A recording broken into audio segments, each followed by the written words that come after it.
నాకు రైతు అయితే ఫోన్ చేసి మా ట్రాన్స్ఫార్మర్లోకి వచ్చే ఒక వైర్ అయితే కట్ అయిపోయింది అన్నాడు. ఏ వైర్ కట్ అయిపోయిందంటే పెద్ద లైన్ కట్ అయిపోయింది అని అన్నాడు. నేను సబ్ స్టేషన్కి ఫోన్ చేసి నా లైన్ ఏమైనా ట్రిప్ అయిందా అని అడిగాను. లైన్ అయితే ఏం ట్రిప్ అవ్వలేదు అన్నాడు. ఇక్కడికి వచ్చి చూస్తే మాత్రం 11 kV కట్ అయిపోయిందండి. ఎల్సీ అయితే తీసుకున్నాను. ఇది చూడండి 11 kV అయితే కట్ అయిపోయింది. 11 kV ఇన్కమింగ్లో కట్ అయిపోయిందండి. ఇన్కమింగ్లో కట్ అయిపోతే మనకైతే ట్రిప్ అవుతుంది. లైన్ కట్ అయినా కూడా బ్రేక్ డౌన్ ఎందుకు రాలేదు అనుకుంటున్నారా? బ్రేక్ డౌన్ రాదండి. ఇన్కమింగ్లో కట్ అయింది కాబట్టి ఫాల్ట్ కరెంట్ అనేది బ్రేకర్కి అయితే చేరదు.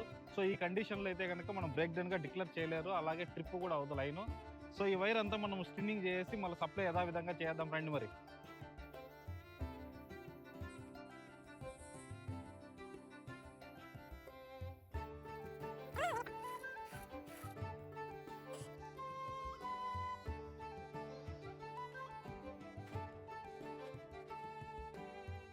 లైన్ అయితే రీస్టిన్నింగ్ చేసాము. మా వర్క్ వీడియోస్ మీకు నచ్చినట్లయితే తప్పకుండా సబ్స్క్రైబ్ చేసి ఫాలో చేయండి.